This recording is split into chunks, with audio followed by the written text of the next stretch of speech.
What would monks do without nuns? Don't answer that question. It's very nice to have you around anyway. Thank you. Thank you for coming to my talk. So this evening, I've already been told what to talk about. So it's, I'm not just going to focus on one event, because it's much better to generalize and to understand when these sort of things happen to you, how to deal with them. Because most of the people who were on that flight, we don't know what's happened to them yet, they haven't been found. But there's still that uncertainty, and a lot of times I read in newspapers when someone's gone missing, when we don't know what's happened to them, people always say, oh yeah, they like closure. But that sort of always is some word which I don't really think exists, because there's never closure on such things. Yeah, you may have some details of what happened to a person, but life keeps on going on, the memories still keep going on. So there's never ever a closure, no matter what happens. And this is part of the human condition of being a human being, that uncertainty, not knowing, is part of being a human. And the main part of this talk is going to learn how to live with such uncertainty, and learn how to enjoy life in spite of not knowing what's going on. And the classic story about this is a story which is an old Buddhist story. And I keep remembering this story when I get into situations where I don't know what's going to happen next. I don't know how I'm going to deal with a problem. But I can still enjoy every moment of my life, even though sometimes the future looks desperate.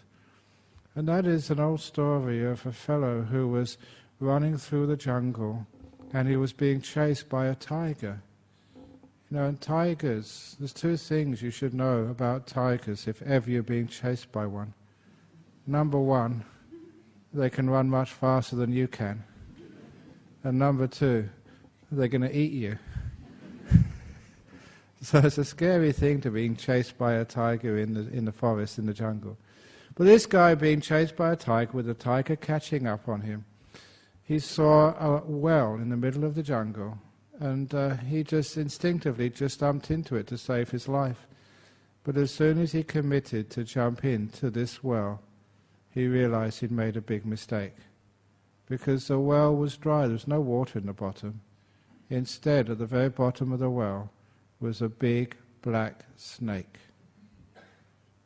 And instinctively he grabbed onto the side of the well and caught hold of a tree root which was protruding through the side of the well, and managed to hang on to that tree root. It broke his fall, and when he came to his senses, he was halfway down this well. The noise of him falling and the earth which had been dislodged had woken up the snake. And this big snake had raised its head, opened its hood, trying to reach the man's feet. But his feet were just too high, and the snake couldn't quite reach him. And he looked up. The tiger hadn't given up yet on his dinner. The tiger was leaning over the well, trying to paw him from above. But the tiger's claws were not quite long enough. They were just not long enough to reach his hand. So there he was, between a tiger and a big black snake. And he noticed two mice come out from a hole in the side of the well, a black mouse and a white mouse. And the mice started chewing at his root, making it thinner and thinner. And the next thing he noticed happening, because the tiger on top of the well was trying to lean over to paw him, the back end of the tiger was rubbing against a tree, making the tree shake. On that tree, on a branch directly overhanging the well, was a bee's nest. And because it was being shaken, honey started to drip down from the beehive right into the center of the well. And he leant forward and opened his mouth and caught that honey on his lips, on his tongue, and ate it. That was such delicious honey, he said. And that is the end of the story. Now, the reason I love that story is because it's true to life. Life never has neat endings. It's always work in process. It's always a lot of uncertainty when we don't know what is going to happen next. When we've got a snake beneath us and a tiger above us, and the mice, black and white, stand for night and day, always chewing at our tenuous hold on life or safety or happiness or health. And that is just so true of life. And we have a choice in life. The reason I love that story is that even though we have such uncertainty of what's going to happen next, and even though it does look dire, we're not quite sure how we're going to survive, how we're going to make it. The mice are chewing at our root, it's getting thinner, we can't hold on for much longer, there's a snake beneath us, a tiger above us, but still, there is always the honey dripping down. That's delicious. And that is how we live our life. If anyone asks me the meaning of life, that is a very good answer to the meaning of life, because you can all relate to that. Unfortunately, many people, they're beneath a tiger and above a snake, and they can't hold on for much longer, and they forget to enjoy the honey. Now that is the problem with human beings. We get so obsessed with our problems. We get so obsessed, with trying to find out what the heck's happened to those missing people on the flight. It's important to try and find it, but don't obsess about it. Because there's honey dripping down every hour, every minute, every day. We should always enjoy that. That is the honey of life. And I don't mean just sensory pleasures. I mean love, kindness, happiness, enjoying good friends. There's so much we can enjoy. And that is what we do, even in times of uncertainty. Now, when I first heard that story, just like what you do and what I do, I have a very positive mind. And I thought, I'm going to add my own ending to that story. And it's a reasonable ending. And I wrote this in my first book, Open the Door of Your Heart. How could that story end? Imagine, there you are, you can't hold on for much longer, you're enjoying the honey. The tiger. You'd always lean over, lean a bit more, until the tiger toppled into the well. He missed the guy, fortunately, fell on the snake, crushed the snake to death and broke its own neck. That could happen. And that would allow the man, to just at his leisure to climb out of the well and walk away again. How many times is that what happens in life? That sometimes the unexpected solves all the problems of our life, and we could not see it coming. That is the definition of the future. The future is what you can never see coming. It happens, and you could never have predicted that. How many of you, maybe 1, 2, 3 years ago, thought you'd be sitting here on a Friday afternoon listening to a monk? And now here you are. Okay, these people, of course, they should have expected that, especially this one sitting next to me. But you guys, what are you doing here? So this is the nature of the future. It's so unexpected that we don't know what's going to happen next, and because of that, uncertainty does not need to make us afraid. In fact, uncertainty is one of the most beautiful parts of life. It makes it interesting. It makes it open to all sorts of possibilities.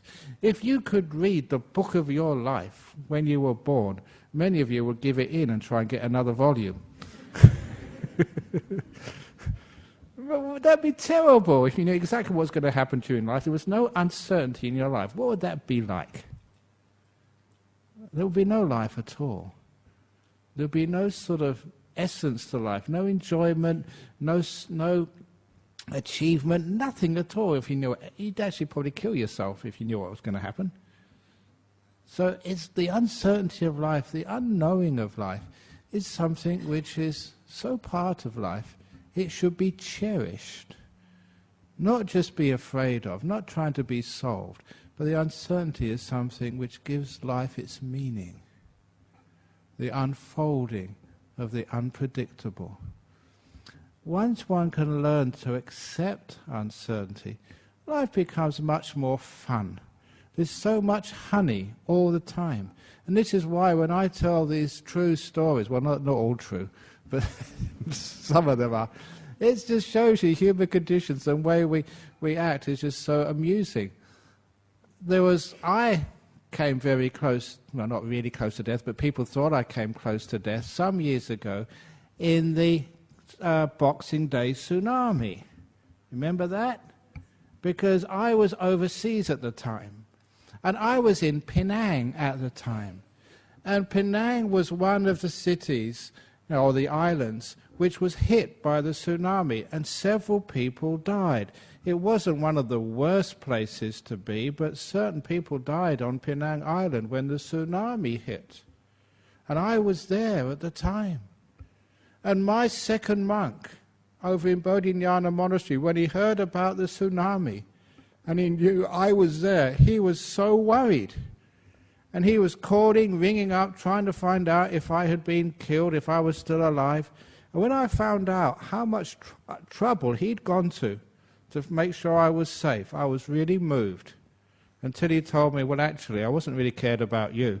I just didn't want to become the abbot if you died. There's a trouble with monks who are always honest. That's the only reason he was calling around. But it's a beautiful part of life. That's what human beings are like. And so sometimes having that uncertainty of life is part of life. Now, one of the stories I haven't told you was, my early years as a monk in Thailand. When I came here, I was with another monk. Many of you remember him, Ajahn Brahmavamso.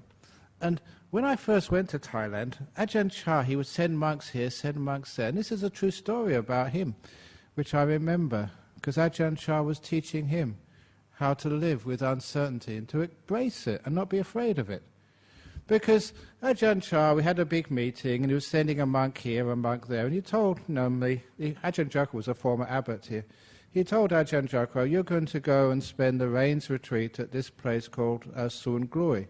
It was like banana plantation. Okay. And then Ajahn Chah was quiet, and the next day, Ajahn Jaka said, well, when am I going to go there? And then Ajahn Chah changed the subject. And he went the next day, and the next day, and I remember him come to see me. He said, Ajahn Chah won't tell me when I'm going to go. And he kept going there every day to ask him when he can go so he can actually make arrangements. And Ajahn Chah would never tell him. And this went on for about 2 weeks. And Ajahn Chah every time said, well, when am I going to go? I need to make preparations. And Ajahn Chah would never tell him. And then one day, Ajahn Jaka never went to ask.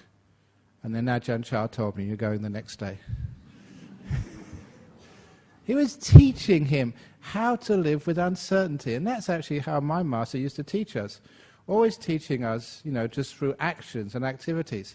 Because sometimes, I'd be very happy in a monastery somewhere, having a good time, and he'd come and say, oh, you're going to have to go to another monastery. I said, when? Tomorrow? No, in 30 minutes. And, just in a couple of hours, you're in another part of the northeast of Thailand. And that was a sort of uncertainty which we were trained to be able to live with. You never know what was going to happen next. And you learn to deal with that and accept that and actually enjoy it. It is wonderful not having certainty in life. As long as you have the confidence, which you really should have, otherwise the lack of fear, the confidence that you're going to be able to manage it, and it's going to make life far more interesting when you do have that uncertainty, and you learn to live with it.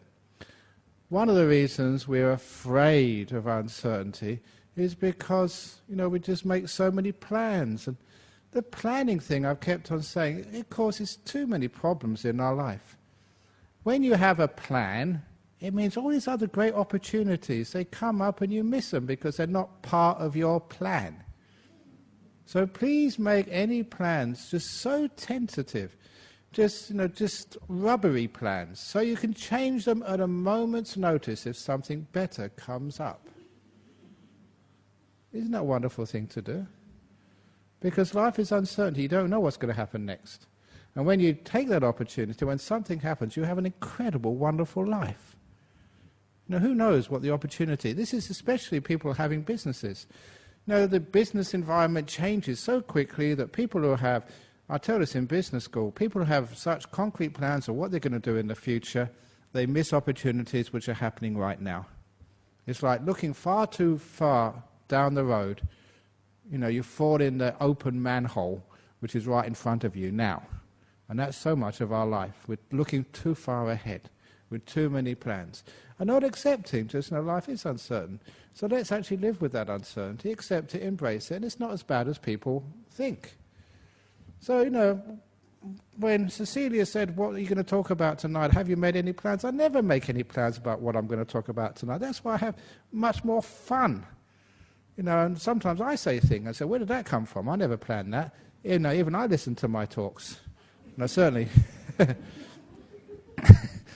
And then sometimes the interesting thing comes. But when you have great plans, when you're afraid, which is the biggest thing, we're afraid of uncertainty. We don't know how we're going to handle it. Please have confidence that you'll always do something with uncertainty. But again, I was talking to somebody earlier that they said about mistakes in life. There's no such thing as a mistake in life. It's judging. I should have done something different. Maybe I shouldn't have dumped that girlfriend, or maybe she shouldn't have dumped me. Then I'd be happy. I wouldn't have to be a monk and spend all Friday evenings teaching in here. But you don't know what would have happened if you made a different decision. That's why some of you think, oh, why did I marry her? I did a stupid thing to marry that girl. If you hadn't married her, you may have married someone much worse.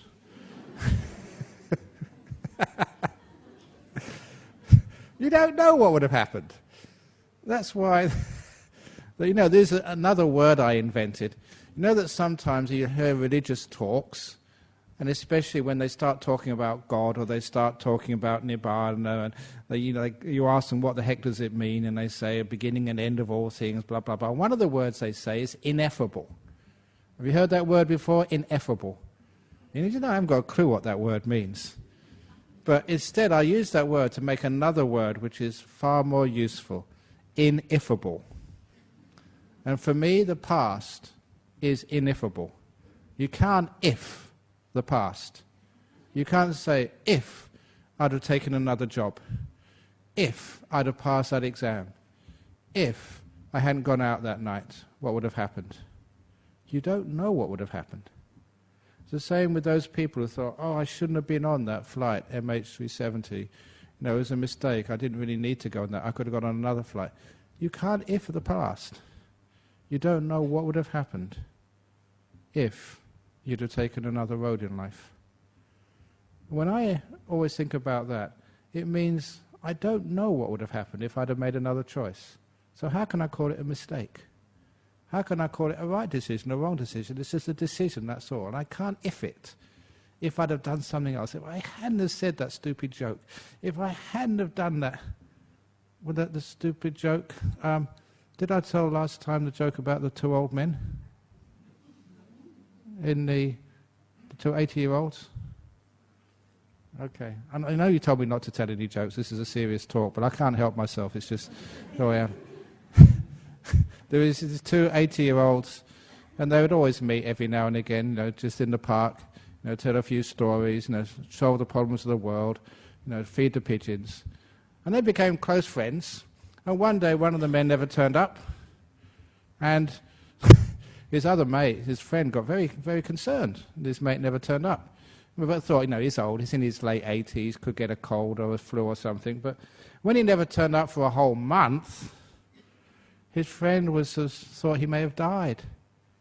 So you can imagine just how relieved he felt when his friend turned up after 1 month. And he said, I was so worried about you. I thought you died. Whatever happened to you? And this guy said, well, actually, I went to prison. He said, how old are you? He said, I'm 89. I spent 30 days in prison. How on earth did you end up in prison? And he said, well, you know that beautiful young girl who serves us coffee in the cafe sometimes? She accused me of rape. And when I went to court, I was so flattered, I pleaded guilty. And the judge gave me 30 days in prison for lying.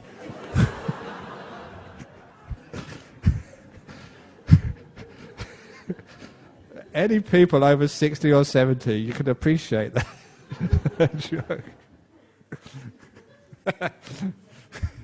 So that's a nice joke which somebody here sent me, which is very good. But that's why even in the middle of difficulties, you can always have a bit of fun. And think, what if I hadn't have told that joke? Would have been better talk. I don't know, you can't if the past.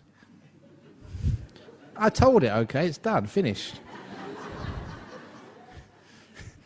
Or, sometimes people say about bhikkhunis. If I hadn't ordained bhikkhunis, what would have happened? I don't know. You can't if it at all. That's why the past, you always let it go. And there's no such thing as mistakes anymore. And if you get that idea about the past, then you look at the future in the same way. You can't if this happens or if that happens. Even the future is ineffable. You can't if it, what might happen if, we find those people, or if we find them alive, if we find them dead. You don't know what might happen. But what you do know is if you have this wise, kind mind, whatever happens, you can always deal with. So whatever happens, what do you do with it? When you find somebody who you've loved very much has now died, if you find them dead, then you realize you value, the life you've had, the times you had together. Whenever there's a death, sometimes we think what's happened after the death? Oh, they're not going to be around anymore. But I keep telling people that if you are suffering grief over the death of a loved one, please remember of all the wonderful times you've had together. It's my story of the concert. When my father died, you've heard this before, but this is a beautiful story. When my father died at 16, I never cried. I never cried since. And I love my father very much. I've told many stories about him. And the reason I never cried, really, I couldn't understand. I was only 16 years of age. Later on, I contemplated my emotions. As a monk, you've got more time to spend, to contemplate how you feel, what emotion is, why it is, where it comes from. That's what meditation does. It really gets you very aware of your emotional world. And so when I found out what I felt, I realized the emotion I felt at my father's death, funeral, and afterwards was exactly the same as another emotion I often felt, which was after going to a concert in London. Go to all these great concerts. I just saw, just as coming up here, that there's, I think in some hotel just on Charles Street, that they were doing a concert in honor of the Doors. And I remember going to see the Doors, at this roundhouse in Chalk Farm, 2 hours Doors, followed by 2 hours of Jefferson Airplane, another 2 hours of Doors, all night sort of concert. Great time I used to have in those days. And I remember after the concert was finished, and I walk home, never once did I feel sad that the concert was finished. I never cried after great performances. And the emotion I had, I remember very clearly when I walked out of concert halls, was saying how lucky I was to have been there for these amazing performances. I'll never forget those concerts which I went to in London. If it's 45, 50 years ago, I can still remember them. I say 50 years ago, I went to see the Rolling Stones when I was only 11. Sneaking in when they're getting famous. These are beautiful memories I have, even though, that they're gone. I cherish and I value. Thank you for having those memories. Thank you for being my father for 16 years. It was a marvelous concert. Thank you so much. Even though the concert ended, I never cried. I felt gratitude, not grief. It's a different way of looking. When you have that, you know that whatever happens, someone in your life is very sick. If they survive, wonderful. If they die, wonderful. It's the attitude you have means uncertainty is not a fear anymore. And if a person does live, it's wonderful, you have more time with them. And the fact that they were close to death, as you've often experienced, makes your relationship just so much more valuable and important. When you've come close to death and you've got through it, it gives a whole different meaning to life. The things which weren't important before now become really important. Being right is not important anymore. Being in love, being kind, that is important, not being right. How many people just say, break their lives, break up partnerships, they break up family, they break up this beautiful relationship because I'm right and you're wrong. No, I'm right and you're wrong. That's a disgusting thing to put between two people. It does not matter who's right and who's wrong. That's not the important thing in life. The important thing in life is to be kind to one another. Love is more important than being right. If you only realize that, and sometimes we realize that when it comes to like a close death experience. What is really important in life? I'm sure that, please excuse me, but many of the people who are on that flight probably had arguments, with the people who were waiting for them and worried sick about them, before they left. Because that's what we do in families. That's what husbands and wives, children and parents do all the time. Argue over who's right and who's wrong. In the time of close to death, that doesn't become important anymore. Other things become far more valuable. And arguments seem to be such a waste of time. Which is why I always say, if you think that, that it's this is wine and not water, fine. You can think it's wine. But, it's not, it's water. But whatever you think is fine by me. I'm not going to argue with you. So, it is water, by the way, so I don't want to get into trouble.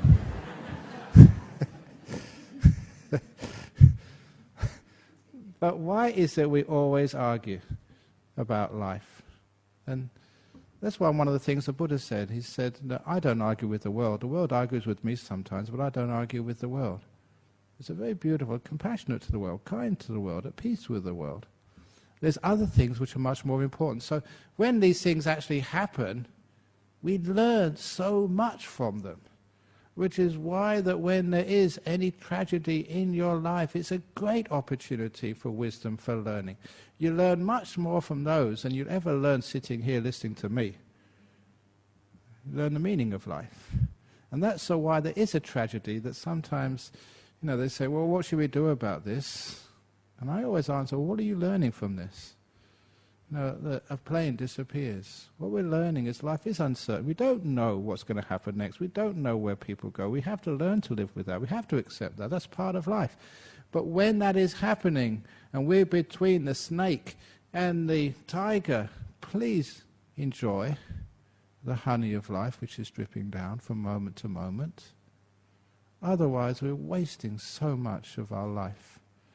When we do have a situation like that, when it is our sort of father, our mother who was on that aircraft, it's our father and mother who's disappeared while swimming off Cottesloe Beach, it's our son who's got caught up in some earthquake in Chile, and we're not quite sure how they are.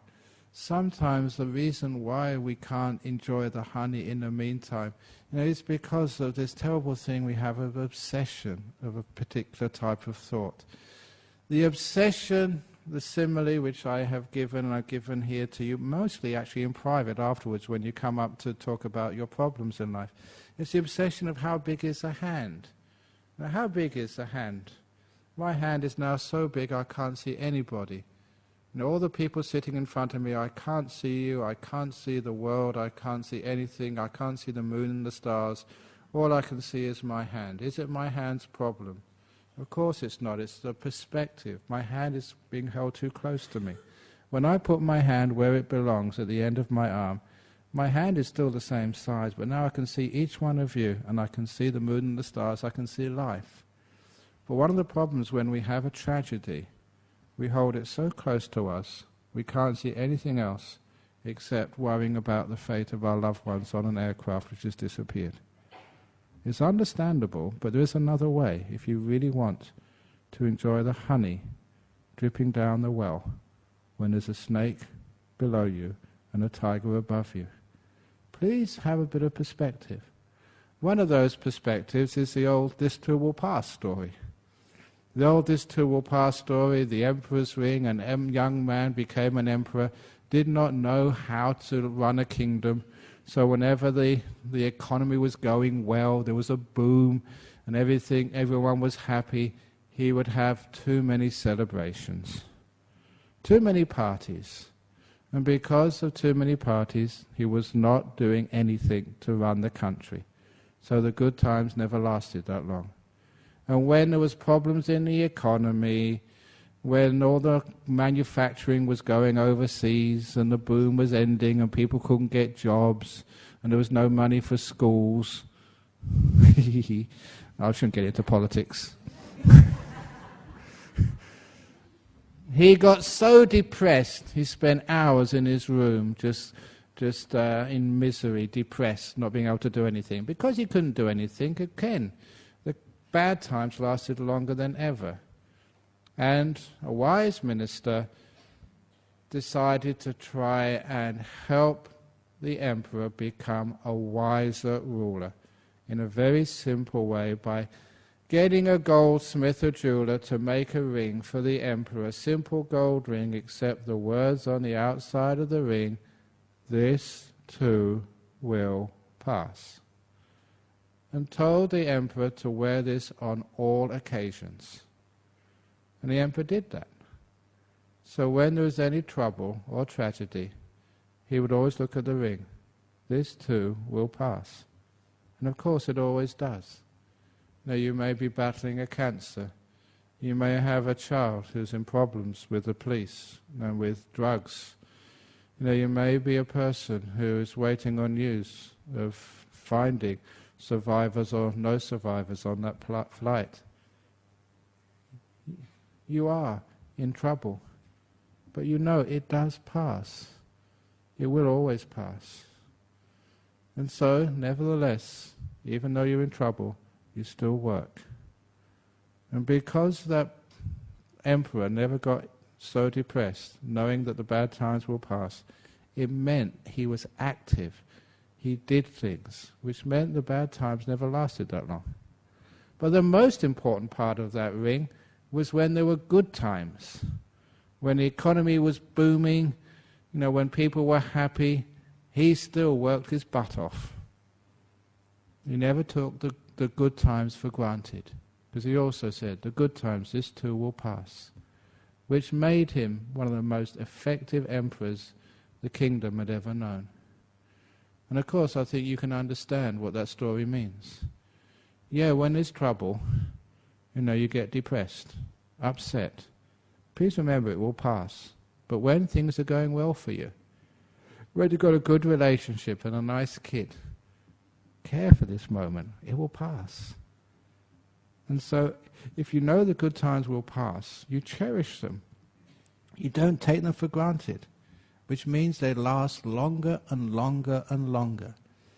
So when we have an event like an aircraft and people going missing, it's a terrible thing to endure, but it does pass. But when it does pass, don't think, we're back to normal now. This is not normal. Having sort of tragedies is normal. Having difficulties is normal. So when you have that rest between the difficulties, when things are going well in your life, don't take them for granted. Don't know how many relationships between men and women, or men and men, women and women, break down because you take each other for granted. You think, okay, now we're married, now we're committed, I don't need to work anymore. I used to see that in Thailand, because it was a very poor village. You could see who were the unmarried girls. They would wear all these beautiful clothes. And as soon as they got married, because we gave the blessing for them, then they wore rags. And they passed all the beautiful clothes to the younger sister. To try and sort of attract a partner. Now that's only a little metaphor. How often is it that when you're going out with each other, you really care for each other, you look out for each other. But as soon as you get married, you take each other for granted. Please never do that. Even if you've been married for 30 or 40 years, you should be going out with each other just like you're going out for the first date. Can you do that? If you can, your relationship is really, really going up several notches. Never take people for granted. And never take yourself for granted. Never take your health for granted. Never take your safety for granted. You don't know what's going to happen next. So when there is honey dripping down, just enjoy it. Don't take it for granted. Don't think it's going to come tomorrow. It's come now, right in this moment. Enjoy the honey, even though you don't know what's going to happen next. And again, because the future is so unpredictable, my theory of what happened is plausible. It could happen, and so often it does. So that means we don't worry. We don't have fear about the future. This beautiful openness. We can accept uncertainty. We live by the uncertainty. And we cherish uncertainty in life. And if life was so certain, then my life would be so incredibly boring. And just, it would have no challenge to it, nothing to really stretch your muscles, nothing to actually to make you grow, nothing which would actually make you a better, wiser, more kinder person. It's only in those times of adversity we see how kind people can be. We see when we think about the relations of and the people, the friends of the people who were in that flight, we can be so compassionate and kind to them. Why can't we be compassionate and kind to people who right now don't know whether their mother or their father is going to last tonight? They're in the ICU. We don't know. Can't we be kind and compassionate to people right now, whoever they are, even when they're having a good time? That is why that I was always taught that our kindness and our hard work goes to people without any discrimination.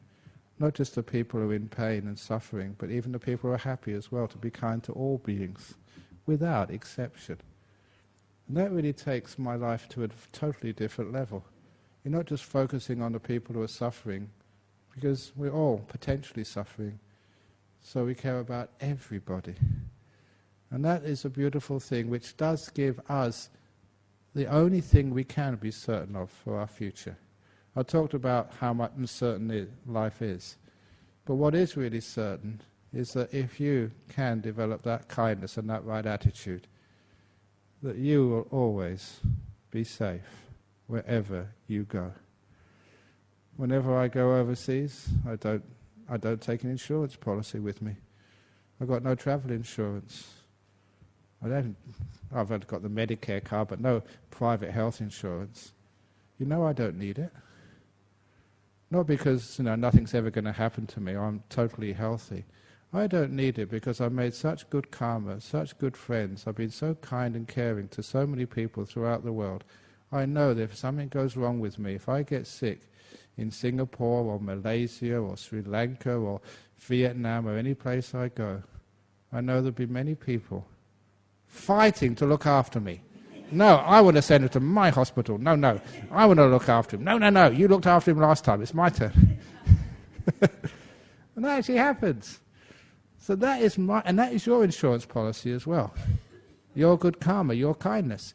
If you have done a lot of good karma, a lot of kindness, then your family and friends, that's your insurance policy. In times of economic difficulty, who looks after you? When you're really sick, who really looks after you? It's not just the hospital. It's all the beautiful people you've met in your life. The ones you've cared for, now they care for you. Now that is what gives a sense of certainty in your life. There is kindness, there is care, and quite frankly, even if you haven't helped other people, there's such beautiful people in this world, they will help you anyway, no matter who you are or what you've done in your life. And that's such a beautiful thing in life. Someone who's sick, I don't care if you're a criminal, if you've done some really bad things, you're sick, I'm going to help you.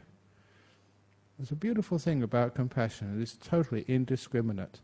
Just Buddha described it as like the sun. It shines on everybody without choosing. No, you're a bad person, I'm not going to shine on you, but you're okay, I'll shine on you. Everyone gets a beautiful sun of compassion and kindness. And that's what I strive to do, because that's what I've been taught to do and encouraged to do. And it's a beautiful thing to be able to have. And that is what is your certainty for the future. When there is such goodness and kindness in this world, and you see it every day, may not on the 6 o'clock news, but you see it in the street, you see it in many, many places, that really brings up a beautiful sense of certainty in this world, that there is kindness, there is love around, and you can be part of it. And that means no matter what happens to you, no matter, terrible things happen, great things happen, there are so many people who care about you, that whatever happens, you're going to be fine. You are going to be looked after. You are going to sort of have someone come into your bedside, bringing you flowers or bringing you something or other, which is a beautiful thing to know. So this is the certainty which we have in our world, the certainty of goodness and kindness. And you can make that even more powerful by everything you can do. If there's any possibility there's someone who's sick, you don't really know them, but know them good enough, I'm going to go and see them anyway. I have a great time whenever I go into a hospital. I go and say hello to people I don't even know. And they really get off on that. They say, "Hi, how are you today?" I say, "Who are you?" "I don't know." "I don't know you either, but how are you today?" Isn't there something beautiful about that? It's a bit crazy, but it's good. And everybody sort of tends to accept that and value that. So that is something which is certain in life. All the other stuff, is a bit uncertain. So when you have any tragedy like that, it's amazing how it brings out some goodness and kindness in people. How whenever there's any disaster which happens in the world, it does bring communities together, it does bring out the best in human beings. That's why disasters, tragedies are opportunities. And when I look at it that way, an opportunity for people to rise to a higher level of kindness and understanding and looking after each other. I think in that flight there was only about 6 Australians, I think there were, and none of them were from Perth, were they? There were some from Perth? Oh, that was okay. But most of the people were from China, some from Malaysia and other countries. So we don't really know them. Nevertheless, we care. It's a beautiful thing about humanity. You don't have to be a family member. You don't have to even know a person. But still we can care for them. So imagine how many people care for you, even though you don't even know them. It's a beautiful thing to know.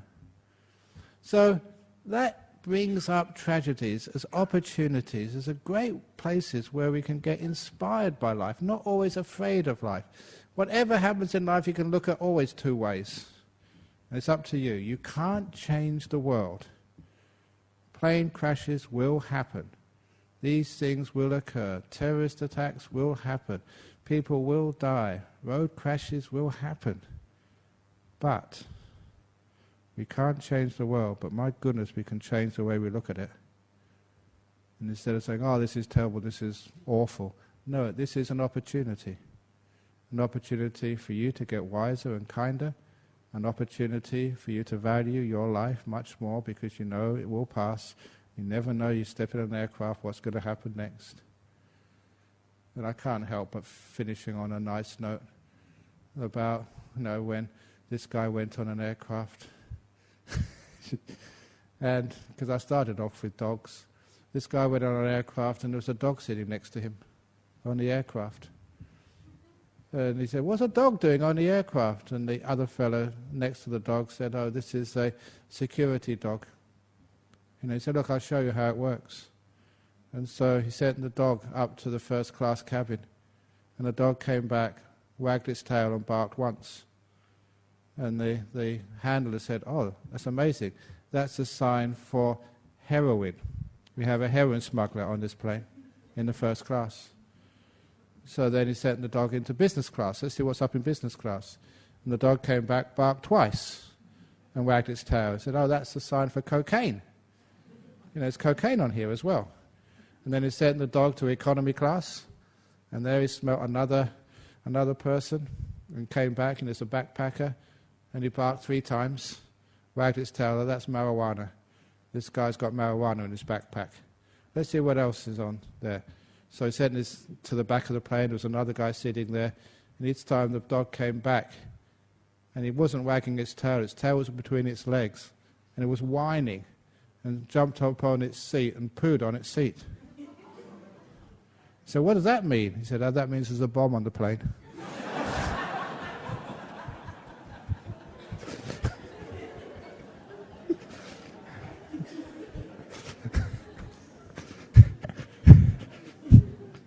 So remember, even in tragedy, there's always honey.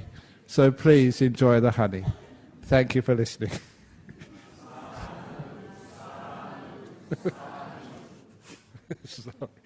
So I was told not to tell any jokes, but sorry, I can't. So anyway, let's get some questions on how to deal with uncertainty. We've got some from overseas, so let's get those first of all.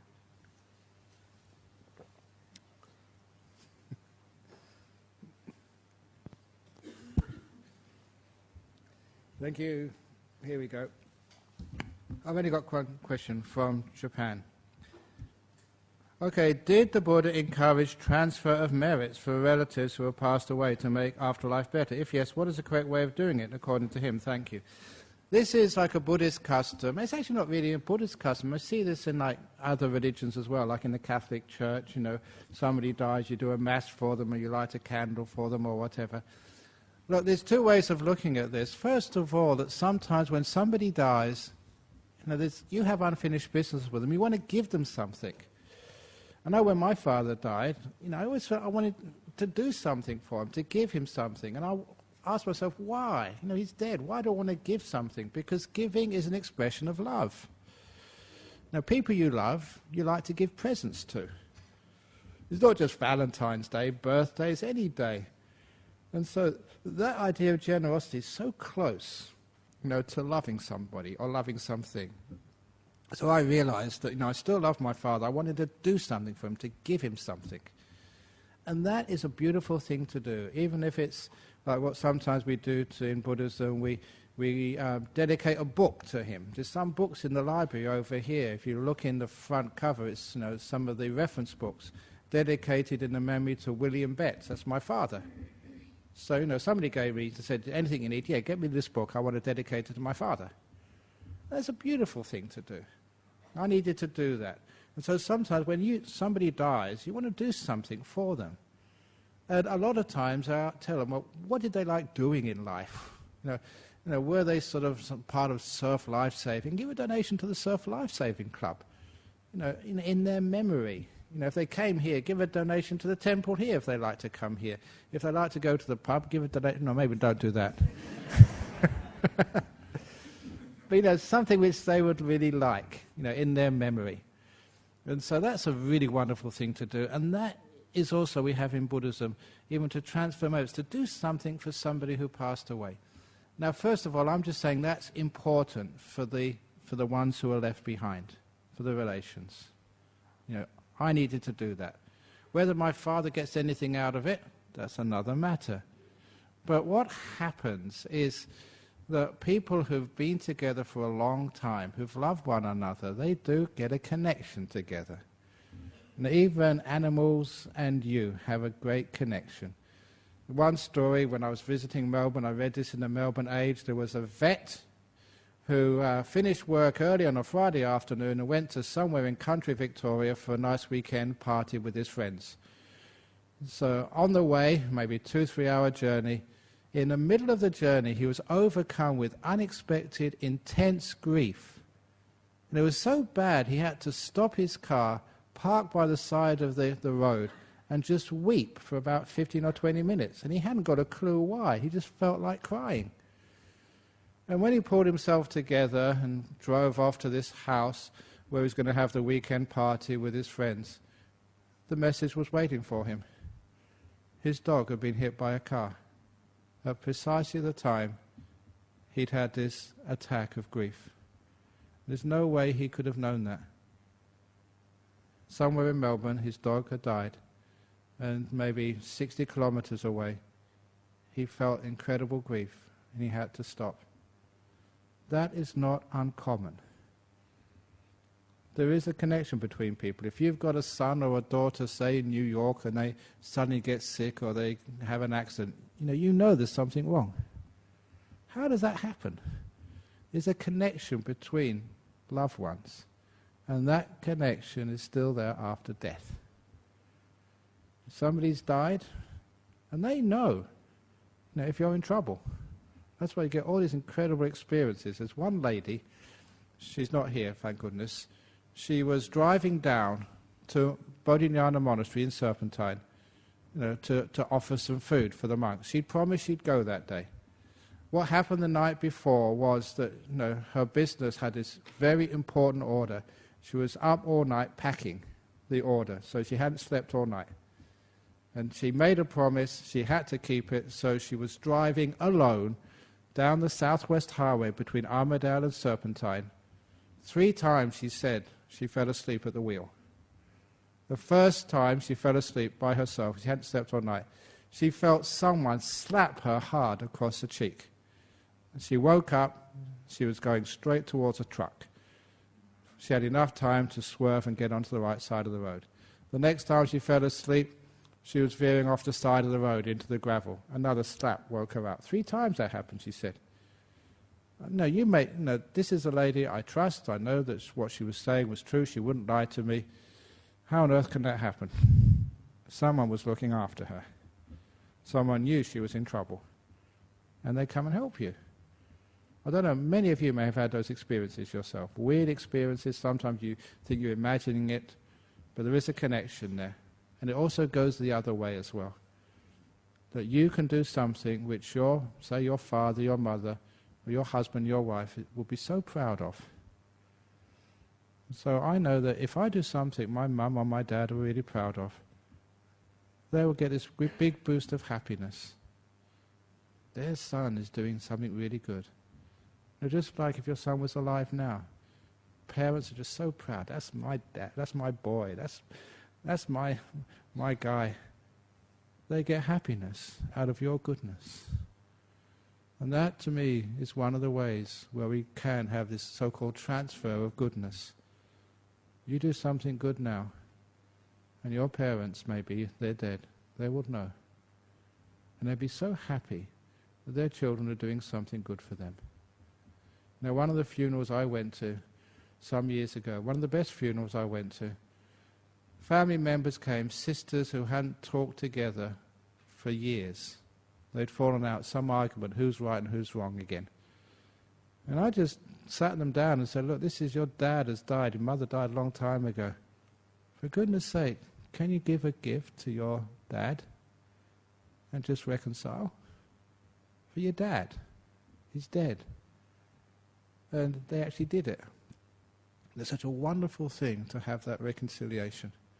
To see sisters who hadn't talked to each other for years hug in front of the coffin and say they forgive each other.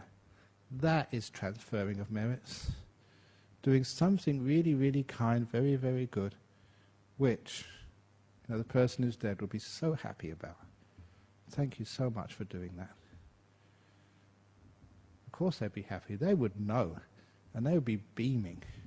And that gives them a happy rebirth, reincarnation. So doing something, it's not just giving donations and stuff. That's easy to do. Give something really, really hard. Forgiveness. Letting go of hurt. And now that is transferring of merits. So that's sometimes what we can do when somebody dies. So for the relatives of those who were in that aircraft, the people are probably dead. No one really knows. But at least do something for them. Don't just cry. Don't just be sad. That's the last thing, your loved ones would want of you. Just be kind to one another. If you've had any breakups in your family, mend them out of respect for the people who were on that flight. That is how we transfer merits. Anyway, there's only one question on the machine. So any questions from the audience here? Yeah. My question isn't about uncertainty. It's about a comment you've made on several occasions. It's to do with you don't learn from the past.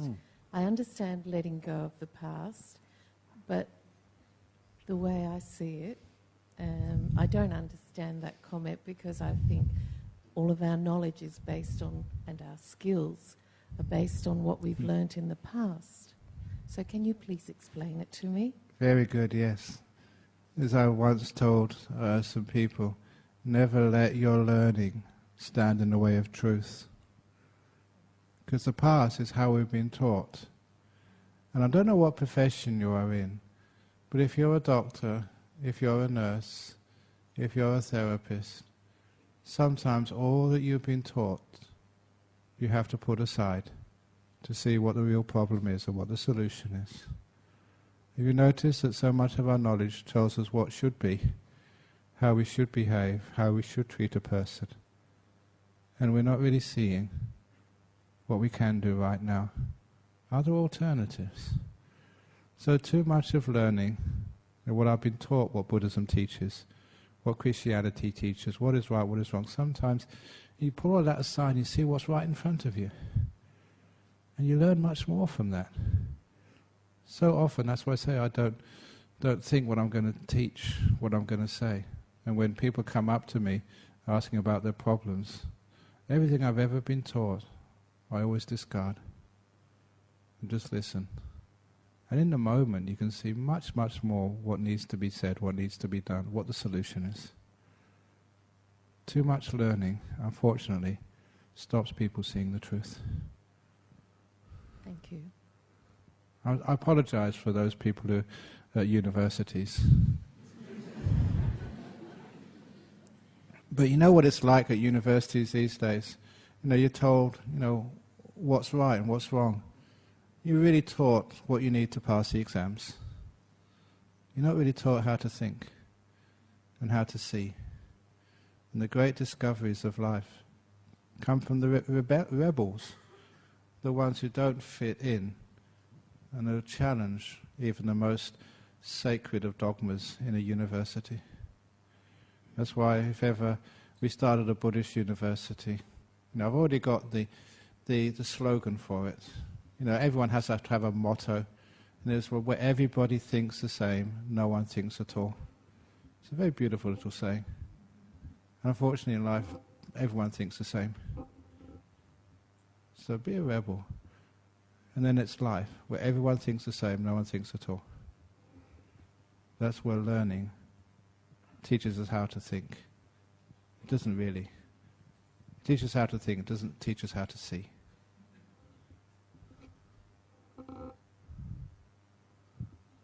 I don't know.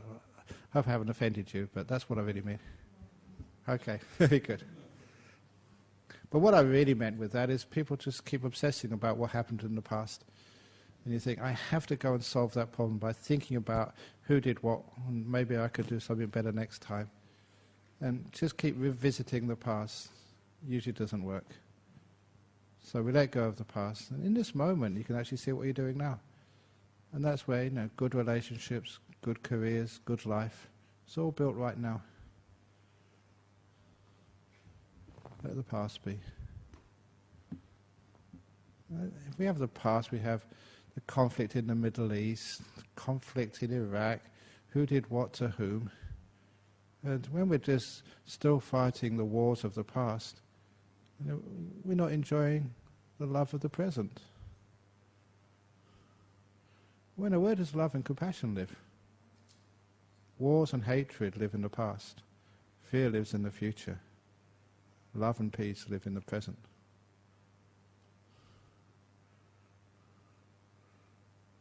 So that's where we learn from. Any other questions, comments, complaints? I just want to complain. I shouldn't have said that.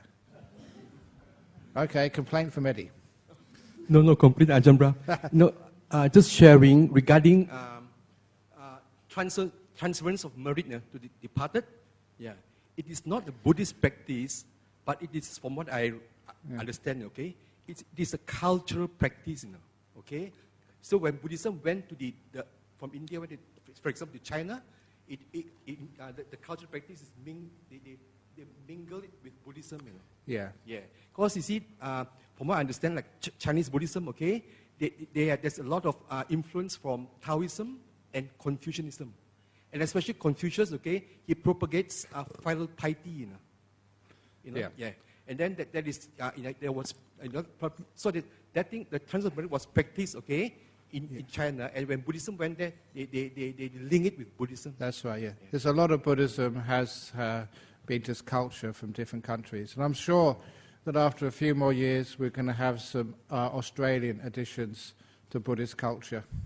I'm not quite sure what it might be. I'm just waiting to see. Australian Buddha statue with a hat and corks on the front. I don't know. See what happens. No, with a hat with corks. I'm just thinking out loud.